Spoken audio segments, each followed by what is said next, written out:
नमस्कार साथियों, जैसा कि आदरणीय केसी वेणुगोपाल जी ने कहा, भारतीय राष्ट्रीय कांग्रेस की कर्नाटक प्रदेश में भव्य जीत का सेहरा असल मायनों में 6.5 करोड़ कर्नाटक के भाई बहनों के सर पे है, क्योंकि ये जीत कांग्रेस पार्टी की नहीं, सही मायनों में हर कन्नडिगा की जीत है। इस देश के प्रजातंत्र की जीत है, इस देश के संविधान के मूल्यों की जीत है और उन ताकतों की करारी हार है जो इस देश में से प्रजातंत्र को नेस्तनाबूद करना चाहते हैं, जो संविधान को कुचलना चाहते हैं, जो प्रजातांत्रिक परंपराओं को बुलडोजर के नीचे आए दिन दबाते हैं। इस देश के हर गरीब की जीत है, इस देश के मध्यम वर्ग नौकरी पेशा व्यक्ति की जीत है, इस देश के छोटे छोटे उद्योग चलाने वाले हर व्यक्ति की जीत है। संगठन के लिहाज से इस जंग की शुरुआत श्री राहुल गांधी जी की भारत जोड़ो यात्रा से हुई, जैसा वेणुगोपाल जी ने कहा, जिसने सही मायनों में कर्नाटक में 21 दिन राहुल गांधी जी ने 600 किलोमीटर यात्रा कर संगठन को एक नई ताकत दी। उसके बाद सिद्धारमैया जी, डी.के. शिवकुमार जी और कांग्रेस के सब नेताओं ने मिलकर प्रजाध्वनि यात्रा से प्रदेश के कोने कोने में एक अलख जगाई। चुनाव के दौरान जिस प्रकार से कांग्रेस अध्यक्ष खड़गे साहब ने 1 महीने तक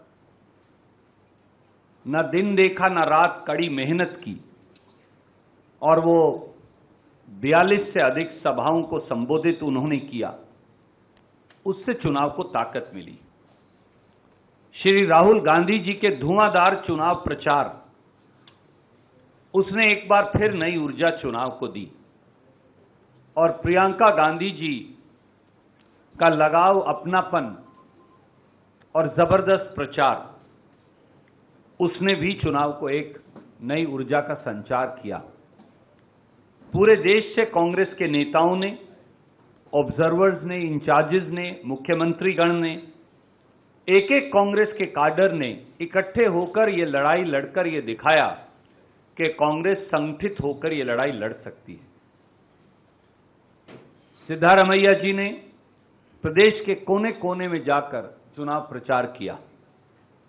डी.के. शिवकुमार जी, जिनका चुनावी संगठन में उनका माहिरपन, उनकी काबिलियत के लिए वो मशहूर हैं, जाने जाते हैं, उन्होंने जहां उन्हें कमी लगी वो सारा गैप भर के एक नई ताकत का संचार चुनाव को दिया।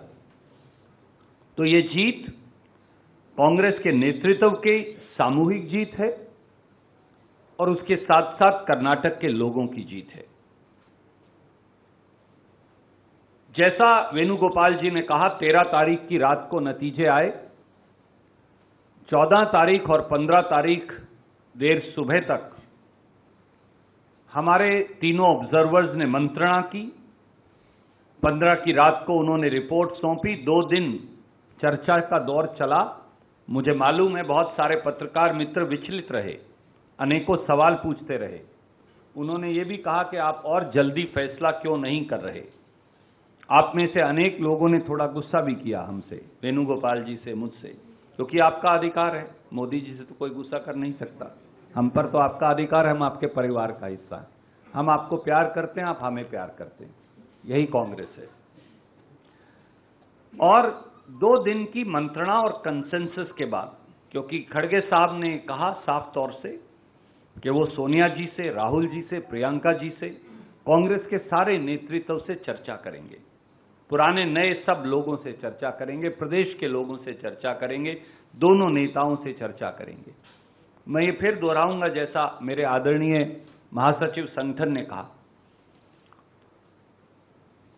हमारे दोनों नेता मुख्यमंत्री बनने के काबिल हैं। दोनों के अंदर प्रदेश चलाने के गुण हैं और कई और ऐसे लोग हैं जिनमें बहुत काबिलियत है, पर एक ही व्यक्ति पर निर्णय करना है। इसलिए सबसे मंत्रणा कर आदरणीय खड़गे साहब ने निर्णय किया कि विधायक दल के अगले नेता और मुख्यमंत्री श्री सिद्धारमैया जी होंगे और उनके साथ कंधे से कंधा मिलाकर उप मुख्यमंत्री के तौर पर श्री डीके शिव कुमार जी काम करेंगे। कांग्रेस पार्टी अपनी पांचों गारंटी लागू करने के लिए कटिबद्ध है। कांग्रेस पार्टी गरीब मध्यम वर्ग नौकरी पेशा व्यक्ति के लिए कर्नाटक में काम करेगी और एक transparent government, honest government, stable government, accountable government देकर हम एक नया रोल मॉडल कर्नाटक के अंदर पेश करेंगे। ब्रांड कर्नाटका का निर्माण करेंगे। 20 तारीख को ओथ होगी। आज शाम को विधायक दल की बैठक है 7 बजे बेंगलोर में।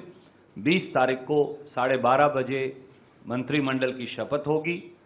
मुख्यमंत्री उप मुख्यमंत्री के साथ कई और साथी भी मंत्री पद की जिम्मेवारी ग्रहण करेंगे।